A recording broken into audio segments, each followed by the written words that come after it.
Sports Wars Community Geeks and Gamers Network. Ladies and gentlemen, children of all ages, we are back for our Sports Wars podcast. We are being joined for the first time on our primary podcast by our good buddy, Mr. Zach Rone. And of course, as always, we are being joined by Mr. Roy Morgan, the Bearded Bulldog himself. And, well, needless to say, folks, since the last time you saw all of us, a lot of shit has happened. A lot of shit. Aside from the Warriors beating the Rockets last night. But yeah, a lot of shit has gone down in NFL free agency. Well, yeah, depending on your location. How are we feeling tonight, fellas? Very sad.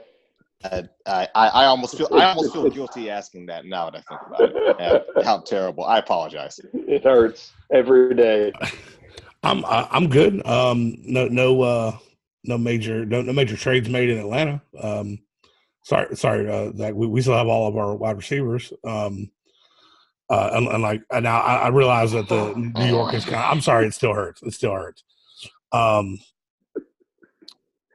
Atlanta. We have Corey Coleman.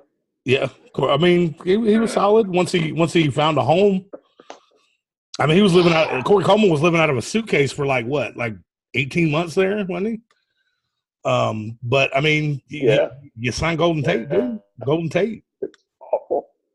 But I mean, yeah, Atlanta's been quiet, like kind of nervous. I'm nervously kind of quiet. So, but could be worse. We could be Pittsburgh. We could be Baltimore.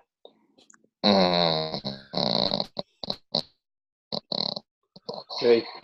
There's Mark Ingram's going to work.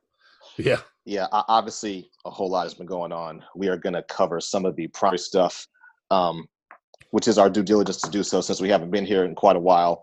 And then a little bit later on, we're going to talk about our feelings on who the overall winners and losers of this first major stage of free agency were. So starting off, perfect segue since Roy just mentioned the Steelers. The Antonio Brown saga is over. He will be starting for the – oh, wait, hold on. Wait. It's not Buffalo? Oh, he worked his way all the way out west. Antonio Brown has joined the Oakland Raiders, the soon-to-be Las Vegas Grudens, in exchange for a measly 3rd and 5th round pick. Now, as far as trades go, seeing an aging but nonetheless talented player go to Oakland is about the most unoriginal thing in free agency, period. However, a 3rd and a 5th, and Gruden was able to maintain all of his first-round picks that he accumulated in gut-wrenching decisions last year. General consensus is that 1, Oakland fleeced Pittsburgh. 2, absolutely. This, in terms of the tone and tenor of NFL free agency in comparison to, say, NBA free agency, Antonio Brown talked this shit and then he finessed this thing to happen. Like, he kind of, in a league that's not known for players having a ton of leverage and control, like, AB kind of bucked the trend. So, how do we feel overall? Let's start with Zach. I think overall, it is a fleece, no doubt. That you can't say anything otherwise. I mean, him not going to the Bills, we don't know what the Bills' compensation was going to be, but him not going to the Bills, that killed any trade value he had. So I don't care for the rework of his deal, but I mean, you got a legit target for Derek Carr now, so we can see. I mean, if you're Gruden, you can finally see: do I need to move on from Derek Carr, or is he good enough to stay my starter? I mean, apparently there was footage today that showed. I think Derek Carr is trying to prove, like, hey, I want to stay, I want to be here, because there's footage of AB and Derek Carr like on the practice field this morning, kind of working on timing and working on and that kind of thing. So that's encouraging. One funny thing that I was reading online, I don't know how true it is, because it's one of those kind of those shady sports sites we've all come across and trying to get any kind of little bit of news. that apparently AB was late to the introductory press conference. And that made the writers of that website kind of chuckle, like, oh, this is kind of an indication on how this is going to start. Pittsburgh fans are understandably trying to put on kind of a happy face, like, oh, we got a good deal. This works. And then, I mean, sorry to keep bringing this up, but the Odell Beckham trade kind of showed them, like, they got a first and a third for Odell. And AB is, granted, a little older, but also a little more accomplished. So for them not to even, I mean, you traded into a team that had 3 first-round picks, and the Giants traded Odell for a team that only had 1, and they got that 1. You mean to tell me that you couldn't get the Browns or the Bears or the Cowboys pick off of John Gruden? And then there was a third and a fifth, not a second, not the third of the first. And they didn't get players back, whereas the Giants did. The Giants got a young safety, and then with the guard, was it a guard? Zeitler. So help for the offensive line. So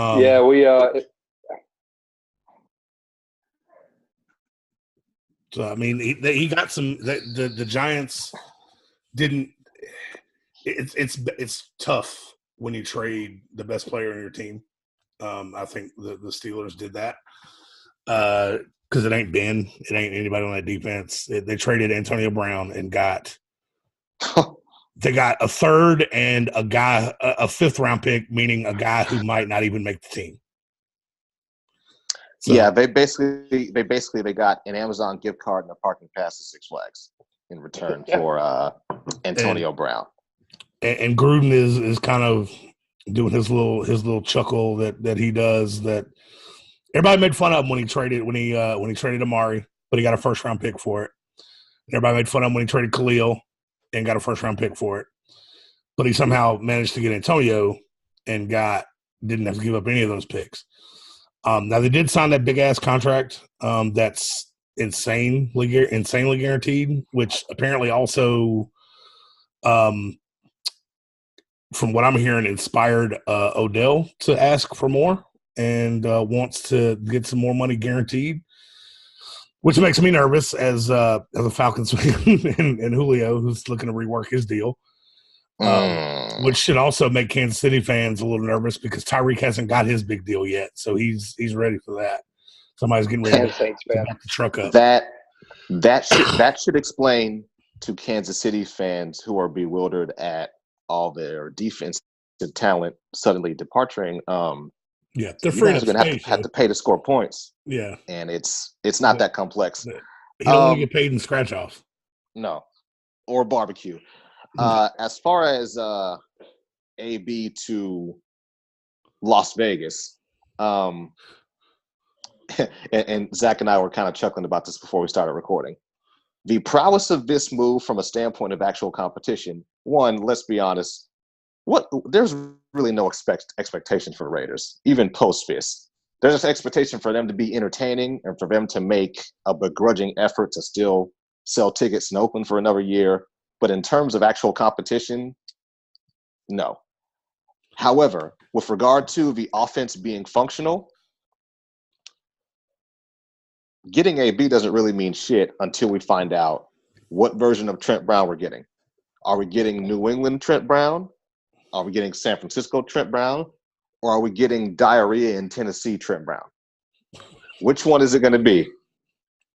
Because if it's any of the latter two, AB is a guy who needs a good couple seconds to get his ass downfield. And even though he's an inch taller than me, he can still go up and get jump ball somehow. The fucking corner could be 6'4". He'll beat the corner to get the ball.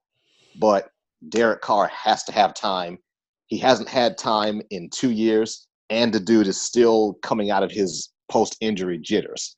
So that line has to really get solidified. Like, they got to get the scheme right. The personnel, top to bottom of the line, has to, and I hate to use this phrase, the line has to do its job in order for that to be even remotely worthwhile.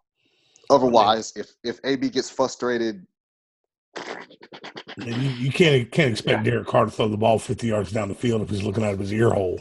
I mean, yeah, can't. His brother has firsthand knowledge of that shit. His brother, his career was basically shortened because they never put a line in front of him in Houston. So it's a, and you know, you see the man on NFL Network. It's a miracle he doesn't have some sort of long-standing physical ailment now, even at his still relatively young age. Oh, I'm sure much he less wakes if he up. were older. I'm sure he wakes up in fucking cold sweats, like just randomly, like fuck, here they come, like just random, like snap counts and shit that he's hearing, and he's just like, "Where's Andre? Where's Andre? I can't throw it to Andre." Like, fuck it, it looks like Andre somewhere down there. Yeah, like I wonder how many times his wife is just like woken up and he's just like lobbing footballs down like in the bedroom and shit, just like somebody's open. Somebody's open. He's calling out audibles and shit at the fucking my God. barbecue just because he's like post traumatic. He's just like, where's that fucking defensive end? Man, listen, if someone whose career didn't end in horror, such as Peyton Manning, probably still calls out Omaha in his sleep, I can't imagine what Carr is doing. Yeah, Carr is just like cold sweats, dreaming up like man, the Peyton. I don't know how the fuck he like. I'm sure he sleeps like standing up because like his neck is so fucked up. He just like an inversion table. What's that? The I don't know. Y'all see that fucking the little video of the little two dogs sitting in the driver's seat of the car, and they're like, oh, there's two types of people, and that one dog's all perky and shit, and the other dog just kind of rises up and like yeah, that's how fucking Peyton gets up. Like, it's terrible. Yeah. Speaking of, keeping things within the AFC, but taking our asses all the way back to the other side of the country, another long-standing saga originating from the Pittsburgh Steelers has reached its conclusion. Le'Veon Bell has transitioned from living his best life down in Miami to heading up north to join Sam Darnold and Jamal Adams with the New York Jets. There's a pattern here. There is a bit of a pattern, isn't there? Couldn't imagine what is going on in Pittsburgh. It's almost like Pittsburgh is dysfunctional as fuck. It's almost like there's a central figure there. I'm sorry? Yeah. Oh, did you hear what Jesse James had to say about getting out? Oh, no, please tell me. Oh, yeah, he said, I'm happy to be out. I'm happy to get out of that, God, what was the word? Madness, I believe is the word he said. Where did he sign at? I know he left Pittsburgh. Lions. Dude, you know that's fucking crazy when you're like, dude, just send me to Detroit. Get me the fuck out of here. I want to go to Detroit. Oh, exactly. I don't know, man. When Matt Patricia is glaringly the better about option. That shit. Think about it. The Pittsburgh is this pillar of NFL royalty. Like they've been around forever. It's the Pittsburgh Steelers, 6 rings or 5 rings or what the fuck it is. There's the black and gold and the logo on one side of the helmet. Antonio Brown leaves for Oakland, who's in transition. Le'Veon Bell leaves for fucking second year in a row, 3rd pick overall, Jets. And the tight end is like, fuck it, I'm going to Detroit. They haven't won shit in 50 years.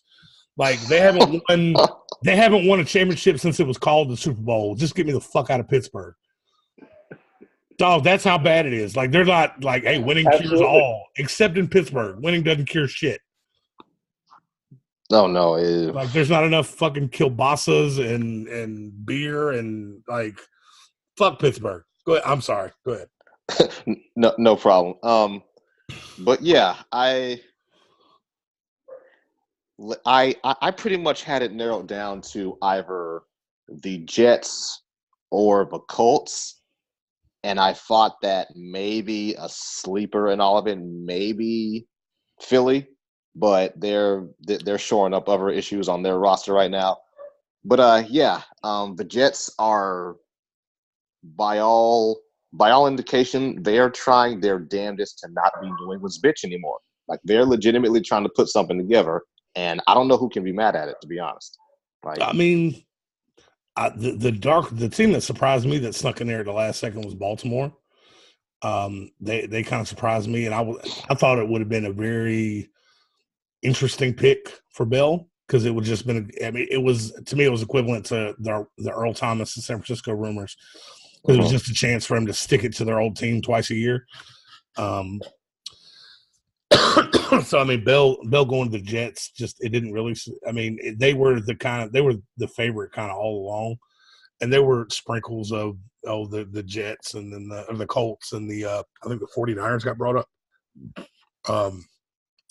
Raiders. I think the Raiders were a thought because I mean, that rumor came out of that Gruden wanted to build the super team with Brown and Bell and Kyler Murray, but the Jets I think were always the favorite, and I think Bell just kind of the Bears snuck in too. That was another team. I think he was kind of using the other teams just to kind of inflate that price a little bit. So. I mean, it ended up being what it was and kind of what we expected. Didn't he lose money? From what I understand, the guarantees on the contract, Pittsburgh is going to, from what I understand, the contract that he was actually offered wasn't what was released, the numbers that Pittsburgh released. Okay. He did, the ironic thing was he would have made $14.5 million last year if he'd have played. He's going to make $14.5 million this year, guaranteed. Yeah. The guarantees that Pittsburgh was going to give him, I think the total would have been like 17, whereas the Jets gave him a guarantee 35. Yeah. So he basically doubled that. But if you take into account the year he missed, so 14.5 plus the 17, so really he netted about $3.5 million. Yeah. So.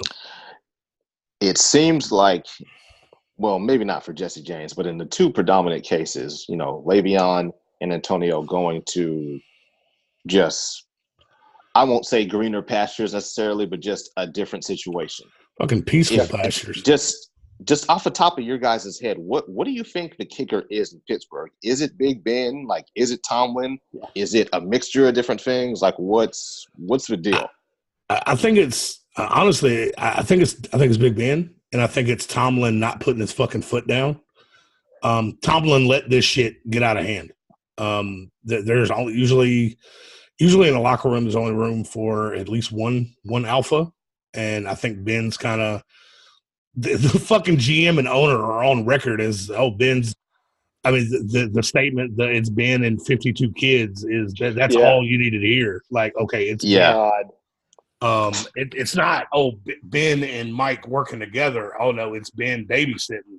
That, to me, if I was on that fucking team, dude, I'm out. I'm done. Like, I'm a grown-ass man. Like, to quote my little brother, if y'all ever get a chance, have him tell y'all that story.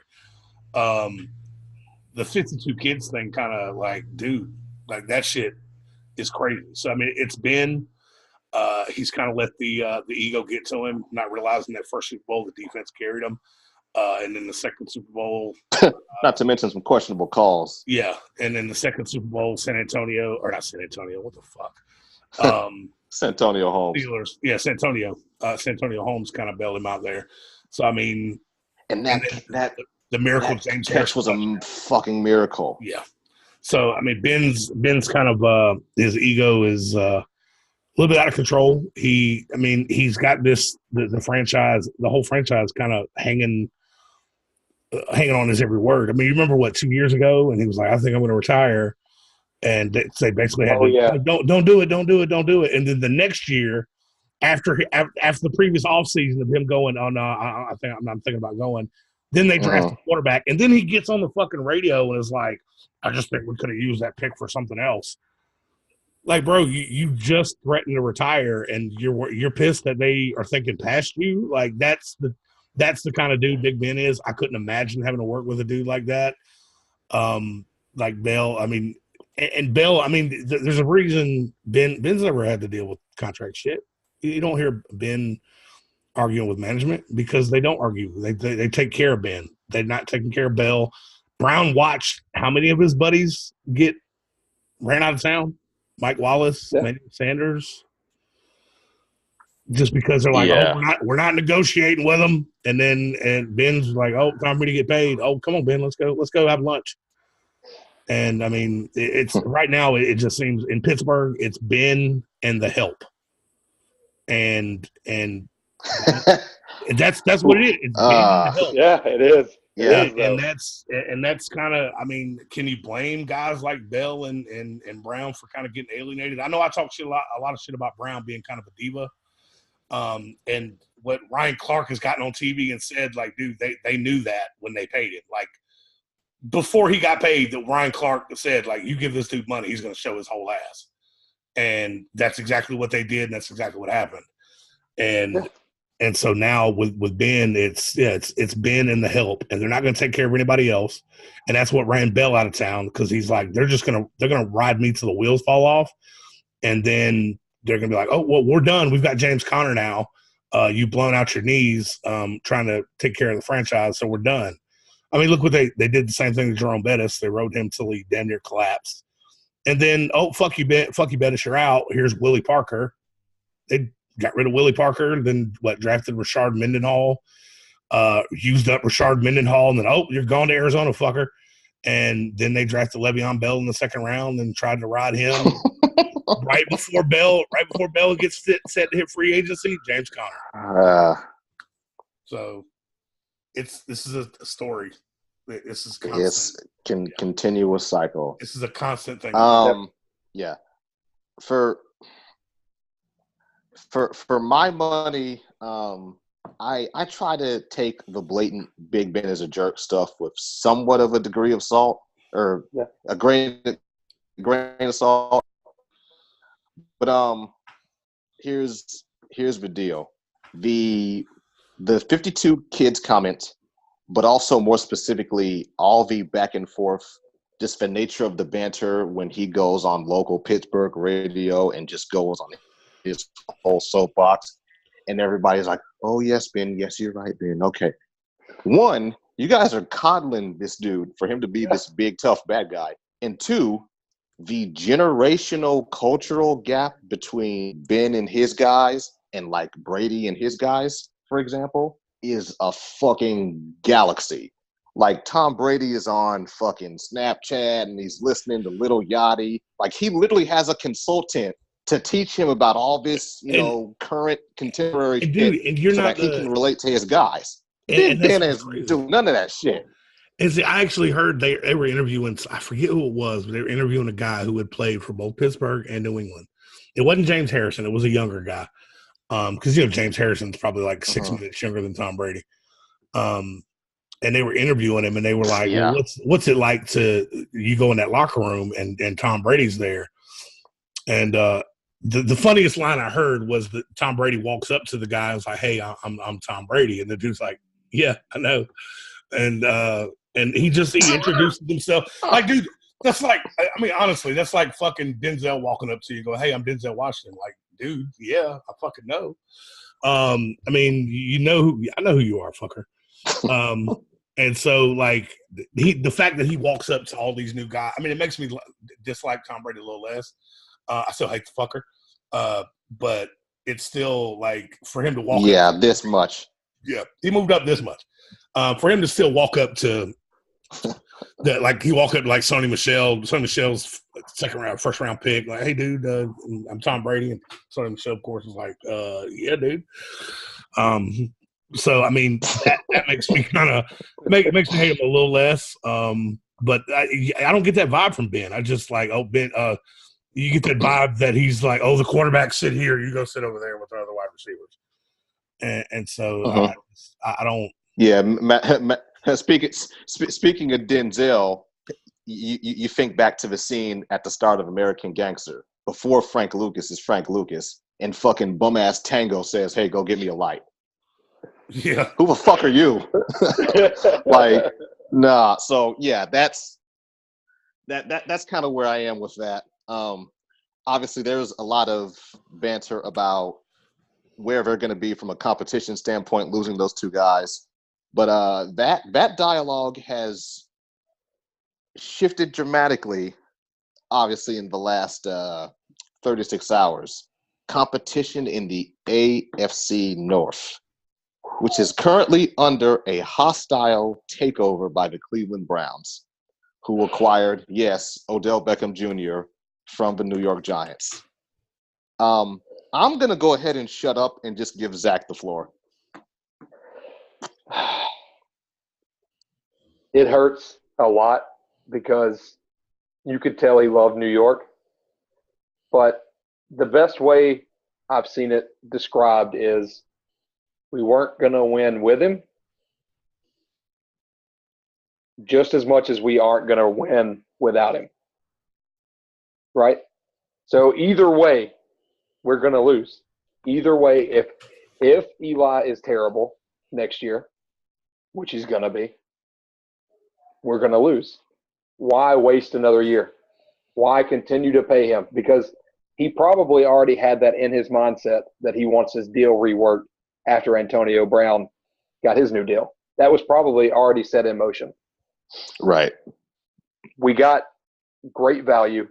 We got the 17th overall pick.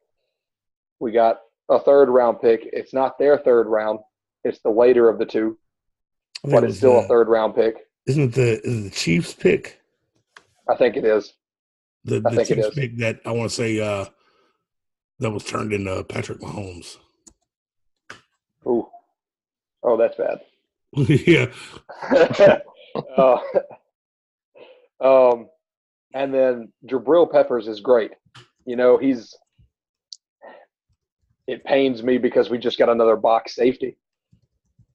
You know, we just got Landon Collins, but 3 or 4 years younger. Yeah, because I remember there being some doubt as to what position Peppers was going to play. Because I remember when he came out as a Falcons fan, I was very high on him because I wanted another safety to pair with Keanu Neal. But if he decided to be a linebacker, he could be paired with Deion Jones. So I was very excited about the possibility. But I just didn't think that he would fall to us. That's why I didn't get too worked up about it. So I mean, I do think Peppers is a very, very good talent. Yeah, and I mean he's a great special teamer too. I mean, he's really good at punt returns. That's significant because not everybody is buttoned up as much as they should be on special teams. I know that there's a lot of weird literature within the collective bargaining agreement pertaining to what units get allocated X amount of practice time. But you have a guy who can legitimately do multiple things well and not fucking blow both his knees out doing it. That's from a value standpoint, that's significant. Oh, I mean, look how much Cordell Patterson got from the Bears. Yeah. To what, 2 years, $10 million? To do basically whatever. I mean, he's got cement hands when it comes to you throwing to him, but you kick it to him, he's taking it to the house. Yeah. If it's a fucking Hail Mary, he's tall enough to go and fucking use his hands to prevent someone else from catching it. That's exactly it. How well, and again, Zach, I have to thank you for being able to indulge us with your sentiments so close to the trauma. On the flip side of it, I've been subtly saying this for a good 2 seasons now. The Browns, they lose, but they play hard. Like they go out there and put them. The Browns have been knocking on the door. Absolutely. And knocking on the door and knocking on the door. And now they're like that gif of Big Bird. They are kicking that bitch the fuck in, saying, fuck this. All you free bitches who've been clowning us all these last 100 million years, you free sit the fuck down. Now it's our turn. Goddamn. And honestly, it's kind of crazy when you think about it because, I mean, we've been giving the Browns shit for just being the Browns the last 3 years, but the comments have always been, oh, man, but they play hard. How many games did Hugh Jackson coach them the fuck out of? If bro, those early games with Tyrod behind center, they barely lost like fucking all of them. They almost beat the Saints. They almost beat the Saints. They almost beat the Saints. They tied the Steelers. So I mean, I'm not even talking about just this year. I'm talking about like the no wins that year. I'm talking about like the year before that where they won one game all year. So, I mean, yeah. How many – I mean, and that's been the consistent, like – that's been the consistent argument is, that, man, the Browns, they play fucking hard. They haven't quit on Hugh. No, Hugh just couldn't fucking coach himself out of a paper bag. Like, it's insane to me. Like, I had to, like, double-check because I was like, okay, maybe they won a game or two more than they did when Hugh was coaching. No. They, like I said, they went 2-5-1? Yeah. Yeah, 2-5-1. 2-5-1 with him as a coach, and then 5-3 when Greg Williams took over. Greg Williams isn't a good fucking coach. And they went 5-3. Now, I'm not saying the new guy, Freddie Kitchens, I'm not saying he is. I mean, this is his first – like, he was an offensive coordinator for 8 games, and they gave him the head coaching job. Yep. If they gave me the head coaching job in Cleveland, we could probably win that division. And, I mean, hell, I'd put y'all on my staff, man. But, dude, I just – like, how many games could they have won if Hugh wasn't Hugh? Like, if they had a coach worth half of a shit. So, I mean, and that's what's crazy to me is that this shit went on for, like – and I was one of the biggest defenders of Hugh, man. Like, I was saying how shitty it would be if they did all this rebuilding and then they snatched it out from Hugh right when it was getting ready to turn around. And I did my damnedest to, like, defend the guy. And then I'll be damned as soon as they get him out of there, they win 5-8. Like, Cleveland was in the playoff talks until December. Yep. Like, wasn't it right down the stretch? Wasn't it week 16 that they were finally eliminated? Now, don't get me wrong. That was part of that was because they split the season series with both. Well, they didn't split it with Pittsburgh. They went 1-0-1 with Pittsburgh, and they went 1-1 against Baltimore. So if they turn that around, if they get a win instead of a tie against Pittsburgh, they're tied for second place in the division. Yep.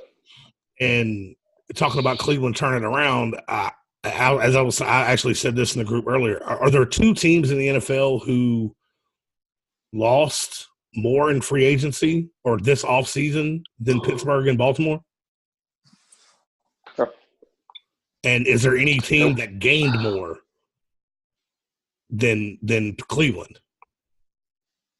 I mean, Baltimore was what, 10-6 to win that division, and Cleveland and Pittsburgh was 9-6-1, and Cleveland was 7-8-1. So, I mean, they 3 games. That's all they have to make up. 3 games, 2.5 games, and they're winning the division. And there's obviously, you were mentioning something about dynamics with Steelers fans and the Steelers dialogue right now. Cowherd came out and endorsed not bailing on the Steelers. But see, here's my thing. I like Juju Smith-Schuster, but Juju Smith-Schuster ate on second cornerbacks and second string free safeties and guys like that. Now he's going to get the number 1 dude wherever you go. Oh, I actually want to give somebody credit that I don't ever give credit to because he's fucking irritating. And that's Nick Wright. Nick Wright actually brought up a stat when Cowherd was on his Pittsburgh Blowfest. Juju faced double teams 1% of the entire season. Of all the plays that he was in on, he faced a double team 1% of the time. That shit is about to change. Ooh, that's terrifying. Yes. So he is never, as you said, he's facing the number 2, number 3 corner, depending on what tight end Pittsburgh's had in. Now that Jesse James has fled to the greener pastures of Detroit. So he's going to go from an asshole quarterback to an asshole coach. Yeah. So he's just like, you know what? Fuck it. We're doing. Well, let me turn my hat backwards in honor of fucking Matt Patricia. So I mean, honestly, the Pittsburgh has gotten worse. I don't give a fuck how they try to sugarcoat it in Pittsburgh. You lost arguably the number one running back and arguably a top 3 wide receiver. Yeah, the thing is, we were talking about how last year Cleveland kind of teetered in terms of their win and loss column. Pittsburgh fucking teetered in their win and loss column too. They could have easily lost probably a good 3 or 4 more of those games. And, the pass rush is pretty solid in Pittsburgh, but outside of Hayden, like, who else is in that secondary? Bunch of dudes. What's Colin call him? A bunch of Jags, just a guy. Yeah. And now you got to deal with, forget Odell. You got to worry about Odell and Landry and Njoku. So you pick one guy to double. Yeah. You pick one guy to double team, and for everybody else, like, the happiest guy you're on your own. The happiest guy in Cleveland not named Baker Mayfield is Antonio Callaway. Oh, yeah. Antonio Callaway was the number 2 receiver in Cleveland last year. Obviously, he's taken a slip down the depth chart. But now when Jarvis and Odell are lined up on the outside and Njoku is lined up on the line, that slot receiver there, Antonio Callaway, who worked out some good chemistry with Baker several times. There was some great throws, great catches. He is – I don't see him getting – like, he's not going to be a guy that's going to get 70, 80, 90 catches, but he's going to be a guy that gets 50 and, like, 7 touchdowns. Oh, if it's third and anything less but 5 or 6 yards, that dude is going to eat. Yeah. Oh, all that little, sneaky shit you're used to seeing with guys like Danny Amendola last year and Cole Beasley when he started to kind of get a rapport with Dak. Like, no one's paying attention to that little fucker in the slot. Yeah. Like, pay attention because he's there. It's over. Touchdown. The coaches, like, they're going to be worried. Where's Jarvis? Where's Odell? And Antonio's just going to be like, just whistling. And he's going to get, like, the best mentorship, period. Yeah. Like, having Jarvis and Odell's work ethic together. And see, that's you bring up a good point, Zach, because a lot of people are talking about, we got to wait to see all the chemistry. Jarvis and Odell, 1, are best friends. 2, Jarvis stepped up as a leader in this locker room last year to be that sorry bullshit. Like, there's no chemistry issue. Like, Jarvis is gonna come in like, this is my dude. That's it. And then of course Jarvis, who's already worked up this kind of chemistry with Baker, is now going to bring Odell in and be like, look, man, this kid is good. He's talented. He's got a chip on his shoulder. He's got a little swag to him. He can throw sorry again, Zach. I'm not taking shots, but he can throw it more than 20 yards down the field. I mean, he's not a statue. You could possibly pull off that dirty dancing thing y'all did in that commercial. He'd be down. Like, that's just that Baker would probably be down for. Thing from the Odell saga. Yeah. So, I mean, point blank. Man, there's just this. They don't have to be good. I think at the very least they're going to be entertaining. Oh yeah. I mean, this is going to be like must-see TV. Like, when was the term "taking the Browns to the Super Bowl" actually means something good now? And so now it's like it's going to be must-see TV all year. Here, I'll put it to you guys like this before we move on.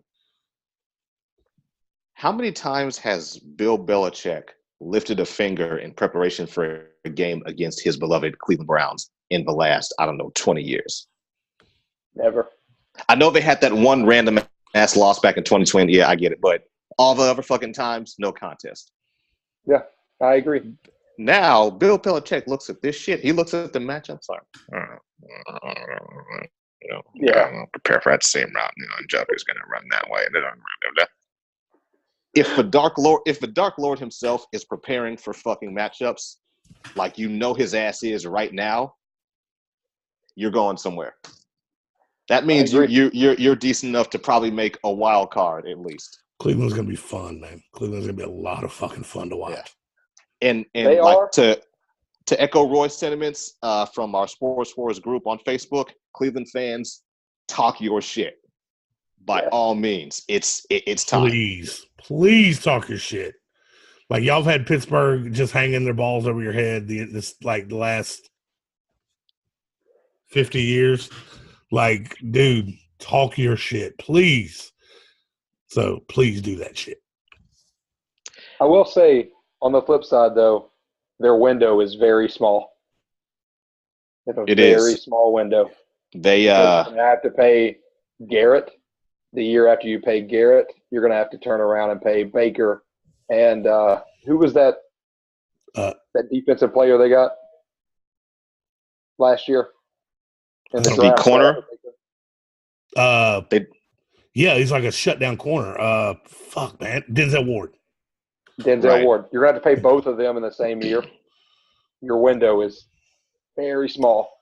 So, I mean, he's got what? This is year 2 of Baker and Denzel. So they've got the 2, 3, 4, and then that 5th year option. So 4 years. Yeah. Well, 4 years before Baker and Denzel. They need to have more of a sense of urgency than the Rams did. Oh, yeah. No doubt. Keep cap space flexibility. Yes, by all means. Well, obviously, folks, those are arguably the 3 biggest free agent moves, but they were by no means the only ones because a lot of people went a lot of different places. Landon Collins went from guarding Zach Ertz to guarding Zach Ertz, except now he does so for the doing it a different the team the team in Washington. That's how I'll put it. The Washington Redskins. Number 29, Mr. Earl Thomas. I think that was his fucking number in Seattle. Now has joined. He's gone from one bird to another bird. He's now a member of the Baltimore Ravens, who at one point a few days ago were hemorrhaging defensive talent, but they have brought, when healthy, the best pure free safety probably in the last decade. We gotta be sure Caveat, to emphasize, yeah, when healthy. Yeah, because he has not played a full season since 2015. Right. Yep. Another super talented safety, Clinton Dix, Roll Tide, has left the team in Washington for I can say their fucking name, the good old Chicago Bears. So their defense went from being fucking scary to really fucking scary. Oh shit, I'm having nightmares. Isn't Clinton Dix another box safety? I've seen him go outside a handful of times. I'm saying they don't need another fucking can cover, but it's not something you want. It's the same. It's the same thing with Landon Collins. Yeah, it's not they don't need another fucking guy rushing the quarterback. Khalil Mack is already like 3 dudes. So yeah, he's. Oh God! I'm bringing up obviously. Like, yeah, I still got a little bit of PTSD from that.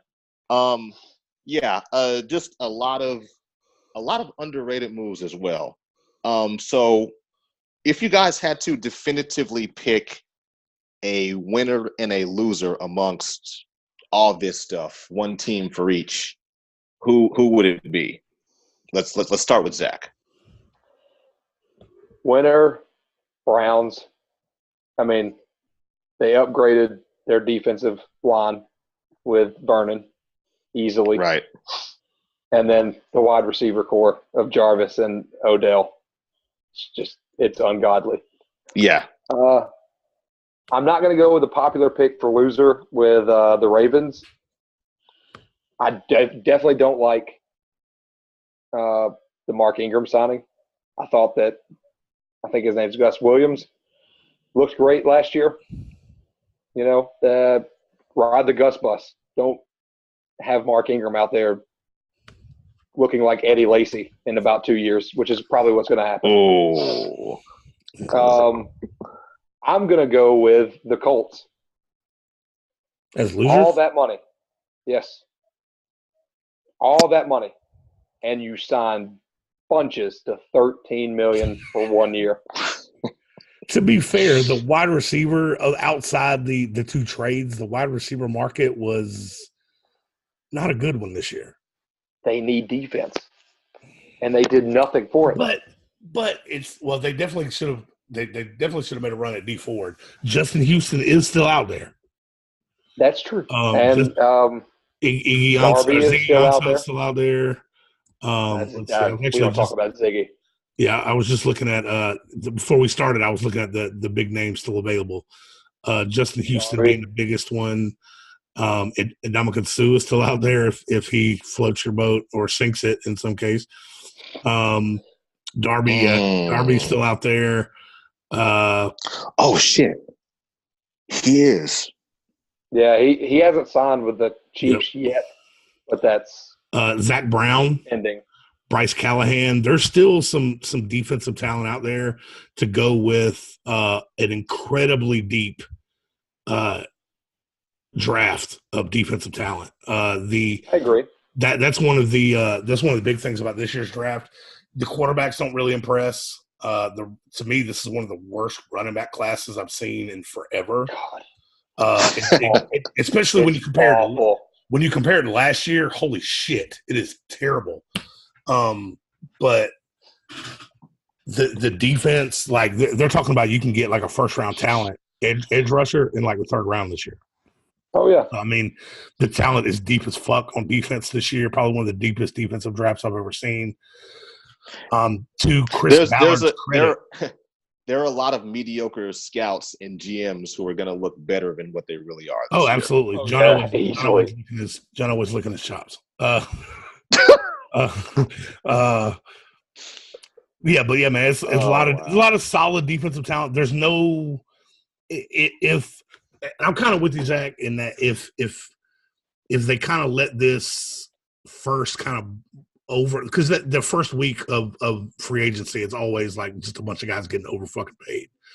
Oh, and if the Colts kind of let that first wave die down and then like, hey, we're going to sign Justin Houston, we're going to sign Darby, and it just kind of slips under the radar, and they slowly kind of build up a bunch of guys.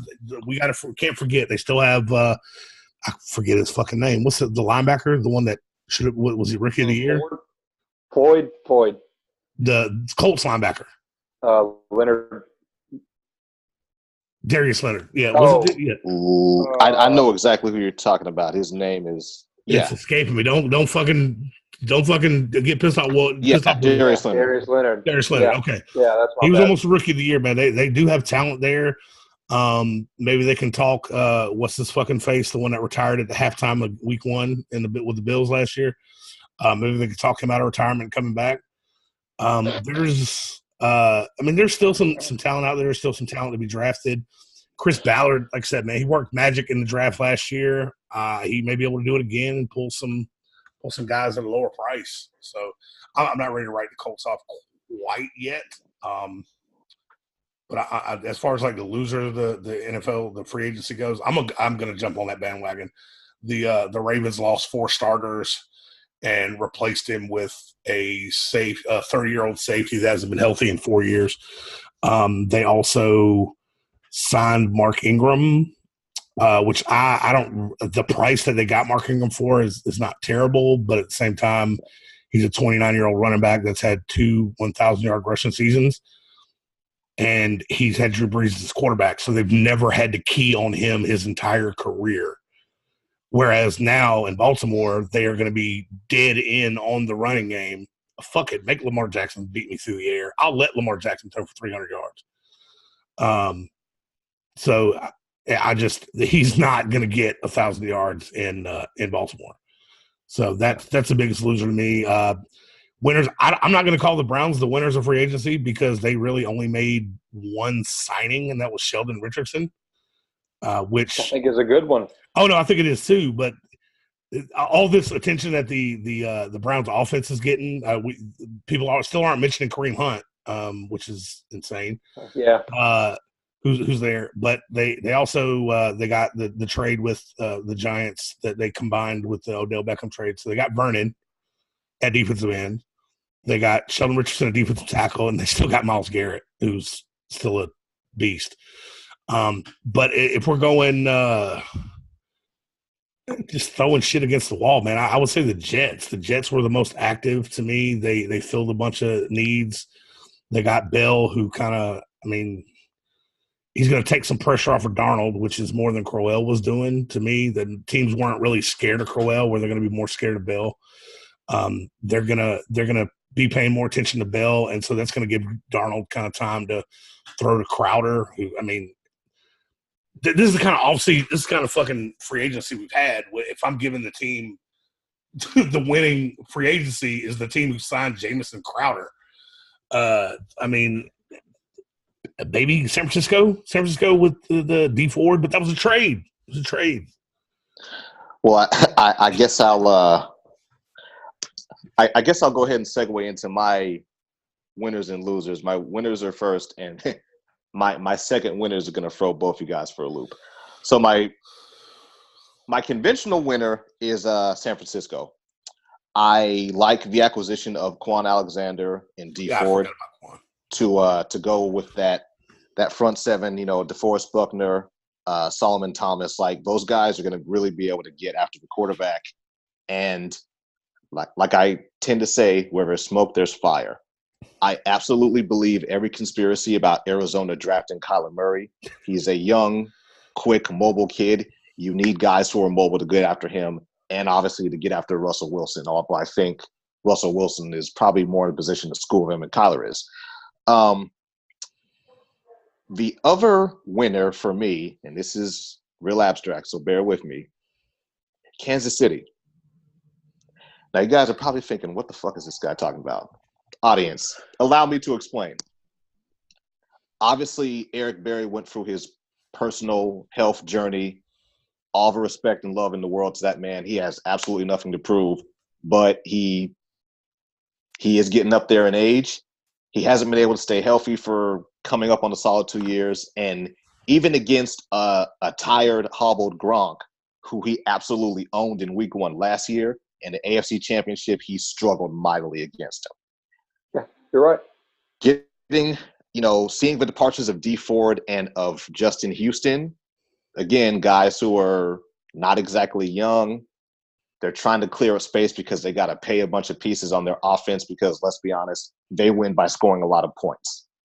Their defense has to be opportunistic, and they're going from nothing to being opportunistic. As far as their acquisitions on defense, they got Honey Badger.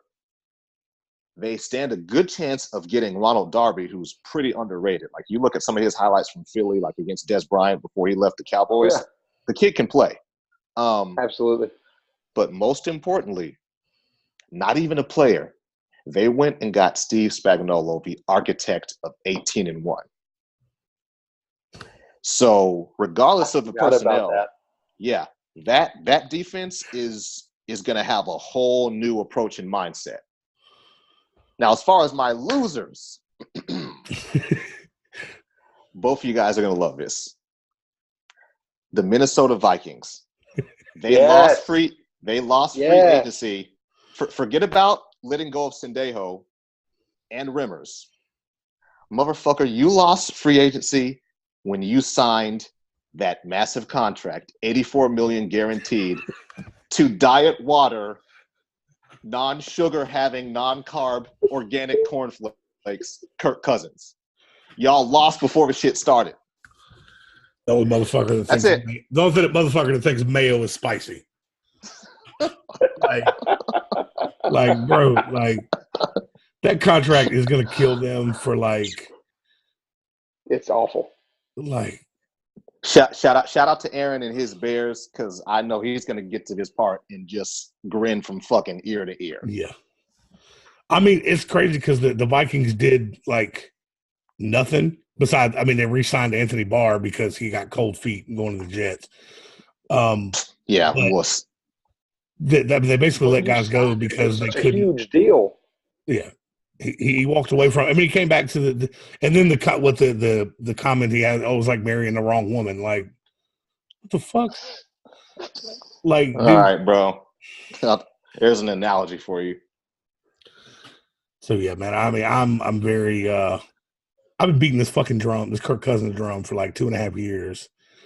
And everybody thought I was crazy before when he was still in Washington. Oh, he's so underrated. He's great. I'm like, watch. Whatever team he signs with is going to go fucking 500, or they're going to have a tie where they didn't have a tie for like the previous 30 years. And I'll be damned if the Vikings didn't go was it 7-8-1? Like the record was exactly what I said it was going to be. Like I need to in the last game of contention where they were trying to scratch and claw their way into maybe a wild card spot. All the Roys of the world were vindicated when you see this goofball on the sideline with Adam Thielen, probably the most nasty slot receiver in the league right now. Top 10 receiver, and he's trying to fucking show him how to run the route. Like, man, if you don't sit your motherfucking bro. Like, if I'm looking at, I'm like, Thiele's like, throw the fucking ball. I'll go get it. Like, bro, it's like, bro, you're trying to tell me how to run my route. You couldn't run this route to your fucking refrigerator to drink your prune juice. What are you talking about? He's sitting on the sideline drinking a bottle of Dasani. That's spicy as a motherfucker. Like, dude, sit the fuck down. Like, Kirk Cousins is like, oh my God. He's the missionary position of quarterbacks. Fuck him. And fucking Cowherd is always talking about Lamar Jackson and RG3 having too skinny of a build. Have you seen Kirk Cousins? That dude is built like a mailman. It's from avoiding all that fucking mayo and Diet Coke and shit. He's just like I gotta drink water only. It messes with my tummy. If they have a fucking game in New Orleans and he eats some gumbo, the shit might kill him. Kirk Cousins looks like his mom still cuts the crust off his sandwiches. So yeah, that's that who in my other low key loser. Honestly, I kind of have to go with Baltimore. I don't think it's going to be a complete disaster, but you have a running quarterback. I'm not going to poo-poo him and say that Lamar won't be able to develop into a halfway decent passer, but he isn't going to morph into fucking Aaron Rodgers. So I'm calling. So you go out, you go out and you get Mark Ingram to get onto an offense that's already run heavy. Like any team that they face that has a decent front seven that can contain the run, then what? Well, and that's the issue. Who is Lamar going to throw to? Because didn't Crabtree leave? Crabtree didn't he get released? Yeah, that's what I'm saying. Crabtree got cut. Brown walked. Yep. Walked all the way to Buffalo. Yeah, that's sad. Yeah. He's probably on the side of the road doing this right here. Yeah. And they still had, what was the kid that was solid there for Baltimore? Gus something? Avery? That's Gus Williams. Gus Williams. He was solid, and they decide, oh no, we're going to go with 29-year-old Mark Ingram. Yeah, I don't like it. I mean, they drafted those two tight ends who were pretty good. What they're going to try to copy? Hayden Hurst. Yeah, Hayden Hurst. Try to copy Gronkowski and Hernandez from X amount of years ago. In my experience with a mobile running back or mobile quarterback, and I know from fucking Vic because he made Algie Crumpler into a Pro Bowler. The fucking archetype, yeah. Well, I mean, Lamar Jackson will tell you that's what he kind of based his game around. Tight end is going to be a mobile quarterback's best friend. So I mean, I would run dual tight ends. I would bring it would be fucking old school like wishbone fucking offense there. Like I would dual tight ends, fullback, but it like athletic type fullback, and just everything is play action or read option, and just say fuck it. Get one wide receiver out there and just tell them to run the 40-yard dash straight down the field. Man. Every single play, I would change the crew. Mark Ingram better be ready to pick up the blitz because they're gonna try to put that kid on his back. Like the blitz has already started. TJ Watt is coming. Yeah. You fucking haven't even snapped the ball. This fucker's already jumping over his damn center. Yeah. So we are gonna go ahead and conclude with some way too early predictions. I'm not going to set up too much of a parameter. You can kind of just get off whatever you want from your chest, whatever divisional, just freelance it. I'm gonna keep it simple with one line. I don't want to dive into it pre-draft and free agency still going on. I'm just going to reiterate a point that I've said in the group. I've said in the podcast tonight. Enjoy this shit, Cleveland. Talk your shit. Please talk your shit. You guys have been getting shit on by the entire league. You've been casual fans who don't know shit about football are just like, fuck the Browns. Like, and we saw you guys damn near throw a parade last year when you beat the Jets, and free beer was getting unlocked. Everybody was talking about the possible parade, or what the parade was like with Cavs and J.R. Smith going like anything is possible with no shirt on. Can you imagine the Super Bowl parade with Baker and Odell and Jarvis? Like, yes. And that shit would be. If y'all fought Philly turned up, there'd be nothing. You would like every Super Bowl parade afterwards would have to be canceled because it would not live up to this. No. Do y'all remember about the fan in the Cleveland parade when LeBron won? He ate shit. It would not surprise me. Yeah. Yeah, that's how crazy it gets, and that's what I'm saying. Is Cleveland? That's the level they take it to. Cleveland they love LeBron. They love the Cavs. That shit doesn't hold a candle to their feeling for the Browns. Like they love the fucking Browns. And if the Browns, I mean, we're joking around about a Super Bowl parade. If the Browns make the fucking playoffs, there's going to be a parade. So I mean, we're joking around about there being a parade after one win this year when they beat the Jets. They almost threw that parade the first week when they tied Pittsburgh. So, Cleveland, enjoy this shit, especially this offseason. Y'all have won the offseason. I know champs aren't made in March and April, but it's been a very long time since I don't know if this is starting to get a little more serious. It's been a very long time since y'all had a chance to be like super optimistic like a bunch of other fan bases. It's usually just been like, oh man, more shit on top of this. Who are we trading this year? Who are we releasing? And the quarterback is going to fold the fucking game. We got Tim Couch and we got Johnny Manziel and all this other shit. And this is one of the first like legit years where it's like, just looking pretty good. So talk your shit. Don't let these Pittsburgh Steelers fans off the hook. Their team's taking a step back. Your team's taking a gigantic step forward. Baltimore's not quite as bad, but I got to imagine y'all are probably still salty at Baltimore because they left Cleveland and then won 2 Super Bowls. So fuck them too. But flip side of the coin, don't show your ass too much because Cincinnati's still down there. And y'all know what it's like to be down there. So be nice to Cincinnati. So that's all I got. Yeah. Zach? I don't.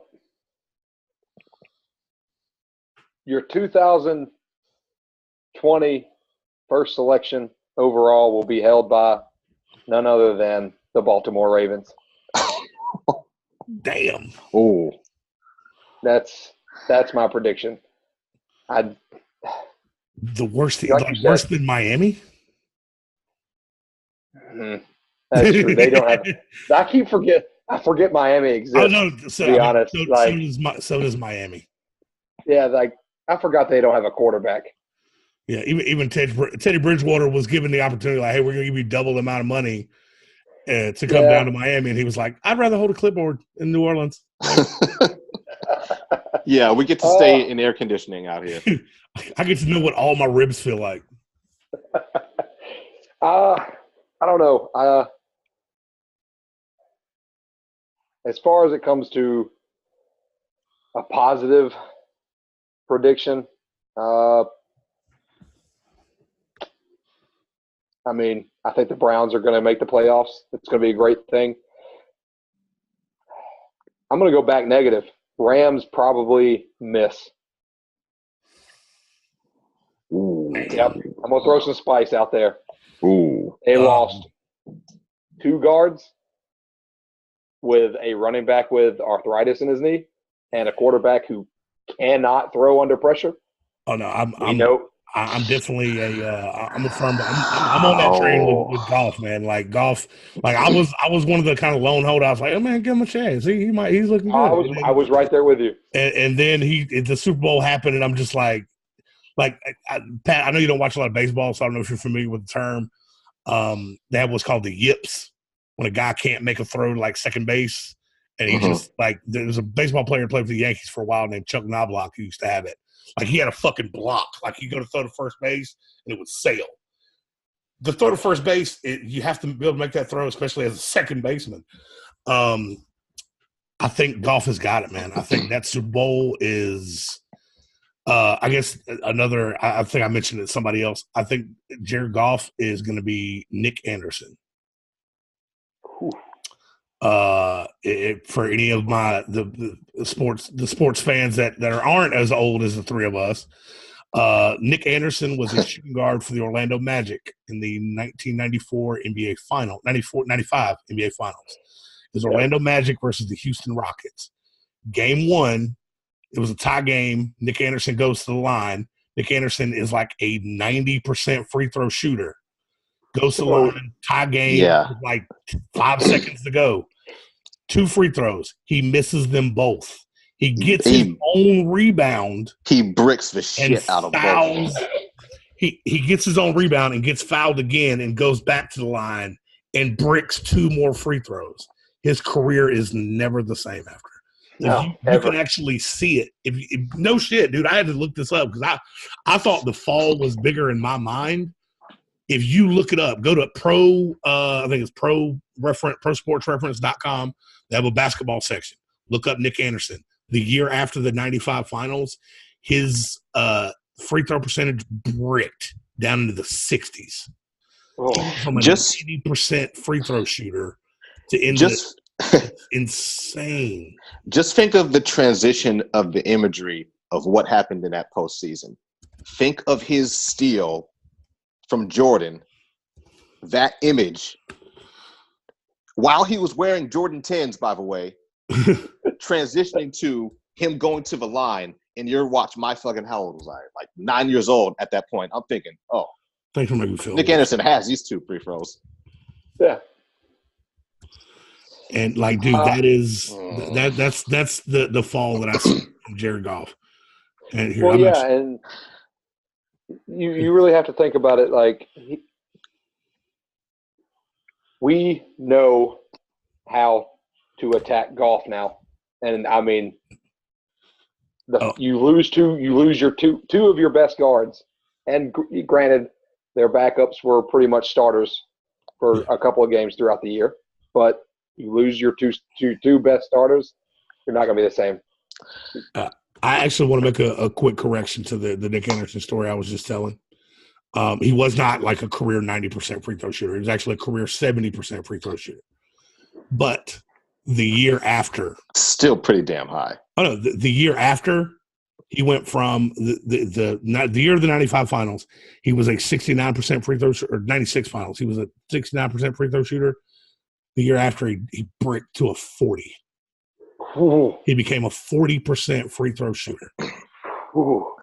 Yeah, the cliche term, the big lights of a championship, whether it's the finals, Super Bowl, the Fall Classic, whatever, it's on a whole different level psychologically.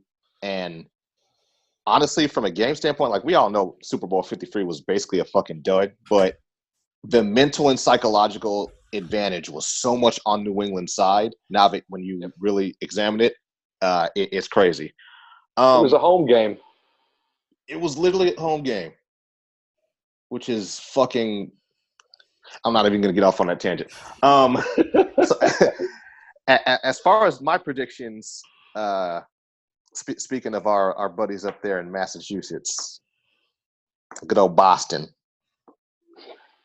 I genuinely believe – and this isn't me just talking, because as you guys know, as most of our viewers know, I am in the middle of a nasty divorce from the Raiders. And one of the clauses of the divorce, of the fucking alimony, I no longer just vehemently hate the New England Patriots. I don't like them by any means, but if they win, I don't give a shit anymore. Yeah. With that being said, I genuinely believe the reign of terror is almost over. I think the AFC Championship is going to be the new look, young, defensive, balanced Chiefs against that team that has been trying to find their way ever since that deflate bullshit in Foxborough a couple years ago. Ever since that scumbag snake motherfucker, Josh McDaniels, pulled the double switcheroo. I think the Colts and the Chiefs are going to clash in the AFC chip. And I'll give you my reason, my caveat as to why. I think New England's still going to be good. I don't think they're quite going to make it for this reason. Last year, the one game they lost within division was that fluke-ass miracle bullshit against Miami. Now, Adam Gase, a guy who kicks the shit out of Brady anytime that he's in Florida and in heat and humidity, now he's with the much better roster, the much more talented roster in the Jets, who already had a solid defense that has now gotten better, and they're now competent, at least, on offense. They can score 14, 21 if need be. Yeah. The de facto defensive coordinator in New England last year, because he didn't get the official title, Brian Flores, who took that defense that was a fucking embarrassment under Patricia and turned them into kicking the shit out of the most explosive offense this year in the Super Bowl. He is now in Miami with Minkah Fitzpatrick and those pieces down there. I think within the AFC East, New England has a harder time, which probably for the second year in a row jeopardizes them getting home field advantage. And this time they don't get over the hump. I can see it. Could I possibly be wrong? Yeah, sure. But considering the fact that obviously coming off of a Super Bowl victory, they don't have a ton of cap, and draft picks there kind of are a hit or miss if you really examine it. I'm not saying they're going to be trash. Don't get all reactionary in the comments, folks. Don't get knee-jerk on me. But after fucking a measly 6 Super Bowls, yeah, it might be a wrap. It might be over. Well, they may not have Gronk. Yeah. Ooh, yeah, that is still up in the air. Yeah. They still haven't signed any wide receivers other than Philip Dorsett. Well, isn't there a somewhat highly touted 5'10" white kid very expensive draft? Oh, those have both been signed. Oh, they're in the draft. Yeah.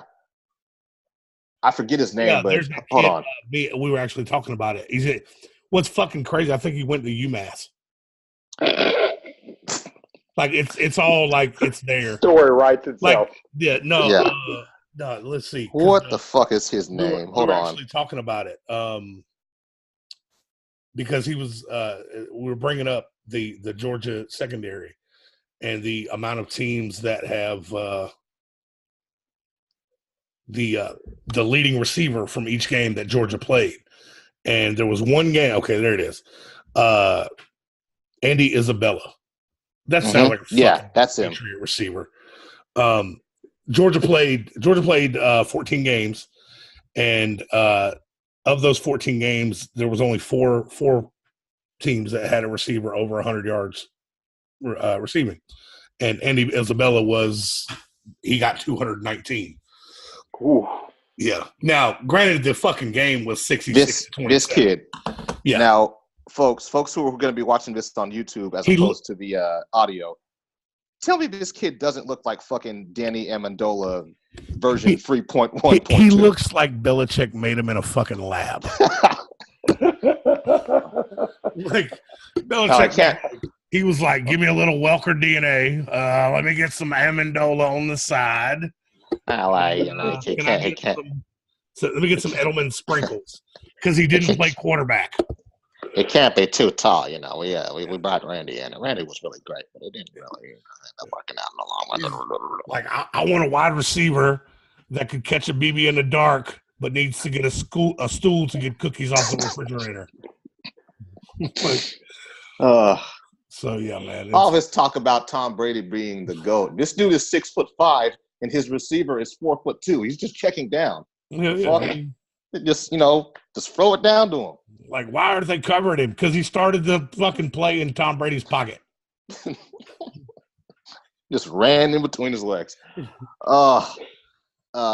Fellas, any shout outs, closing thoughts, things you want to get off your chest? I'm going to change up my usual fuck Tom Brady to fuck Pittsburgh because I'm enjoying this. Like I'm enjoying the wheels falling off this bitch, and now they're going to be like, we got Ryan Switzer. Like James Conner. He beat cancer. Like, yeah, I mean, awesome, but he's not a top. You sure you don't want to be down with the 52 kids? Yeah, the Pittsburgh children. Yeah, I mean, I guess we're not necessarily fuck Pittsburgh, but like fuck the owner, fuck the management and and Big Ben, because the other guys I feel bad for. They're just like, man, we're under contract, we can't do shit but stay here. I like Permane. So yeah, there you go. So, yeah. I'm gonna say I need direction, gentlemen. I can't keep doing Odell, and now we have 2 slot receivers. We have 2 slot receivers. What are we doing? You gotta get up with some of the Panther fans and find out what y'all gotta. Like I tagged Jimmy in a post earlier. I'm like, man, I saw that. What do the Giants fans got to do? And he was like, man, fuck that. Gettleman's not my problem anymore. I'm fine with everything else. Like I said, I'm also fine with the Odell trade now. You just want to know that there's a plan, and it's not just like Gettleman sitting in a dark room just throwing feces at the wall. and if Mara is the problem, if Mara's the one that came in and said Odell's got to go, I don't want him on the team anymore. Stop. Just don't. Don't listen to him. Gettleman's not going to throw Mara under the bus. He's not going to be like, the old man said to do it. Yeah. But I don't know. That's my biggest plead is just when it comes to the draft, either trade the 17th pick overall or our second rounder for Rosen, or draft Haskins and get it over with, because it's time. I'm an Eli lover. Always will be.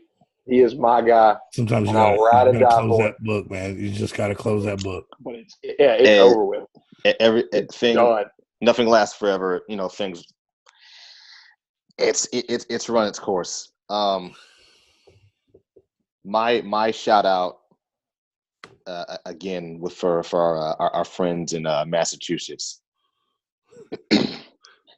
Patriots fans in particular has spent years talking shit about one Michael Bennett.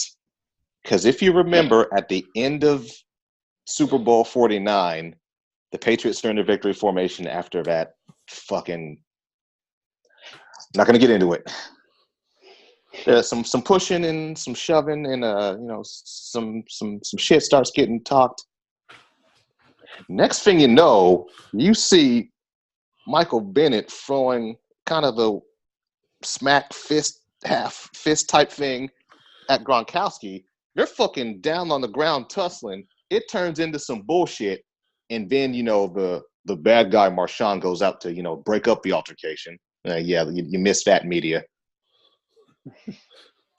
And now he is going to be putting on the flying Elvis on the side of his helmet. I wish I could be a fly on the wall the first time that him and Gronk are in the same fucking room, because New England doesn't deal with that level of awkwardness that often. Oh no, it's gonna get even better if if the other rumors are true that Martellus wants to come out of retirement and play. Because so you get Martellus and Mike in the room together with Gronk, and Gronk and Martellus are going to be in position drills together. So those practices are going to get spicy. Yes. So spicy, Kirk Cousins is going to need some milk.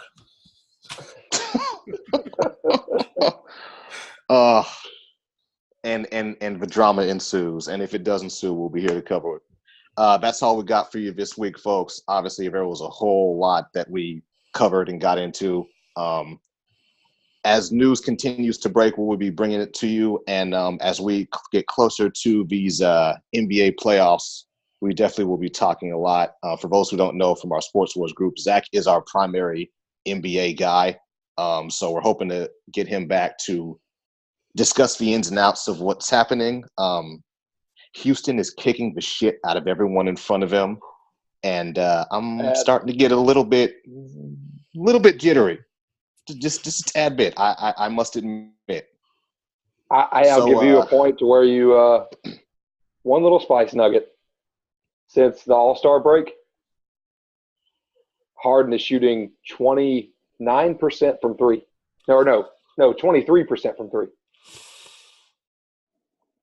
Post All-Star break. Shit, I'm shooting higher from three since the All-Star break. Yeah, it's him and Westbrook have literally done this with their percentages. That's insane, honestly, when you think about it. Because I feel like even a casual person don't. Yeah, that's fucking. It's rough. So that's it. That's all. As always, folks, like, comment, subscribe, share with friends, even send the link to that one awkward guy who doesn't like sports, because we're charming motherfuckers. We're probably going to entertain him anyway. That's all we got. We will catch you all on the next time. Peace. Fuck Pittsburgh and Tom Brady this week.